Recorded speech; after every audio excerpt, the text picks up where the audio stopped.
प्रधानमन्त्री बालेन शाहले स्पष्ट सन्देश दिएका छन्। नेपाल अब मित्र राष्ट्रहरूसँगको सम्बन्ध अझ मजबुत बनाउन चाहन्छ। राजदूतहरूसँगको भेटमा उनले भने नेपालको विदेश नीति सन्तुलित, व्यावहारिक र म्युचुअल बेनिफिटमा आधारित हुनेछ। उनको फोकस केमा छ त? विकास, लगानी, व्यापार, जलवायु सहकार्य। विश्वमा भइरहेको द्वन्द्वले सर्वसाधारणलाई असर गरिरहेको छ भन्दै नेपालले शान्तिलाई पहिलो प्राथमिकता दिएको छ।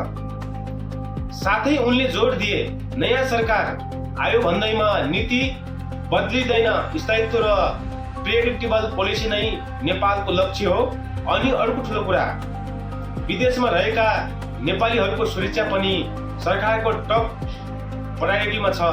अब प्रश्न तपाईलाई, नेपालको सबैसँग मित्रता नीति सही हो कि कुनै एक शक्तिसँग नजिक हुनु